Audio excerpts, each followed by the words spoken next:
যখন আমরা সমঝোতা করেছিলাম সেখানে জামাত ইসলাম সহ অনেক দল ছিল, কিন্তু আমরা কি দেখলাম, এখন জামাত ইসলাম নাম দিয়ে জামাতের নেতৃত্বে যারা রয়েছেন, জামাতের আমির পরিষ্কার বলেছে যে তারা ইসলামের নীতি আদর্শ অনুযায়ী রাষ্ট্র চালাবে না।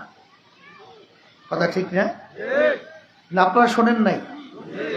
তারপর হিন্দু তারা যে প্রার্থী দিয়েছে কৃষ্ণ নন্দী, তাকে যখন সাংবাদিক প্রশ্ন করেছিল তখন তিনি বলেছেন জামাত ইসলাম তো ইসলামী দল না, আপনারা এটাকে ইসলামী দল বলে এটাকে ছোট করেন কেন? আপনারা শুনেছেন কিনা জানি না। কর্নেল অলি আহমেদ এখন জামাতের নেতৃত্বে জুটে আছে, তিনি পরিষ্কার বলেছেন জামাতের আমির বলেছে তারা ইসলামের নীতি আদর্শ শরিয়া অনুযায়ী দেশ চালাবে না। আপনার জামাতের নায়েবে আমির আব্দুল্লাহ মোহাম্মদ তাহের সাহেব, সে তো আপনারা জানেন এই আমেরিকার দূতাবাসে বসে সেখানে আমাদের দেশে জঙ্গি আছে এইটা প্রমাণ করার জন্য ইসলামী আন্দোলনকে জঙ্গি হিসেবে সেখানে উপস্থাপন করেছে।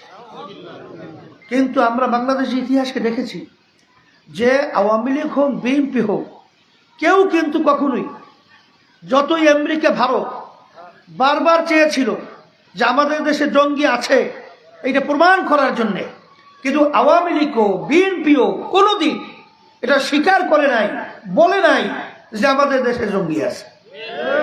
আপনারা জানেন না? বারবার বলেছে আমাদের দেশে কোনো জঙ্গি নাই, আমাদের দেশে কোনো উগ্রপন্থী নাই। কিন্তু আজকে আফসোস, ইসলামের নাম দিয়ে আব্দুল্লাহ মোহাম্মদ তাহের সে যাইয়া ইসলামী আন্দোলনের ব্যাপারে উগ্রবাদী জঙ্গিবাদী আমেরিকার কাছে বলে আসে। আমরা ধিক্কার জানাই। আমরা কি আসলে জঙ্গিবাদী? আমরা কি উগ্রবাদী? আজকে ইসলামী আন্দোলন বাংলাদেশ প্রতিষ্ঠিত হয়েছে, আজকে প্রায় 38 বছর শেষ হচ্ছে। এই 38 বছরের ভিতরে আমাদের কার্যক্রম আপনারা দেখেছেন, আমাদের ভিতরে কোনো উগ্রতা ছিল?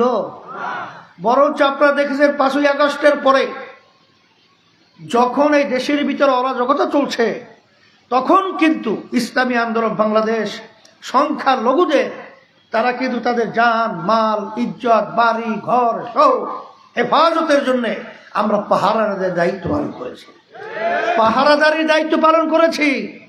আপনারা দেখেছেন ইসলামী আন্দোলন বাংলাদেশ তাদের সহযোগী সংগঠনগুলো করোনাকালীন সময় তখন বাপ ছেলেকে ফেলে রেখে পালায়, যখন স্ত্রী স্বামীকে রেখে পালায়, তখন কিন্তু ইসলামী আন্দোলন বাংলাদেশ এবং তার সহযোগী সংগঠনগুলো আমরা জানের ঝুঁকি নিয়ে তখন সেই যে করোনার সময় যারা মারা গেছিল তাদেরকে আমরা দাফন কাফন জানাজা কবর খোদা দাফনের ব্যবস্থা করেছি। এরপরে আপনি দেখবেন যত বন্যা কবলিত এবং যত দূর সময় ইসলামী আন্দোলন কিন্তু তখন মানুষের পাশে খাদেম হিসেবে দাঁড়িয়েছে। ইসলামী আন্দোলন উগ্র বলা হয় কেন? আমরা তো এই কথা বলতে পারি না। জামাতের আমির যেরকম বলেছিল, মেয়ে ছেলেরা সরো, মেয়ে বন্ধুরা এখন তোমরা আসো, তার পাশে বসিয়ে সেলফি তোলে এই মুরব্বী মানুষ বেপরদা মেয়েদের সাথে। এখন এটা তো ইসলামী আন্দোলন পারে না। আচ্ছা, মেয়ে এবং ছেলেদের ভিতরে চলার পার্থক্যটাকে আমরা করছি না আল্লাহ করছে? তাই আল্লাহ মাফ করুক, নাউজুবিল্লাহ। তাইলে এই বৈষম্য কি আল্লাহ করছে?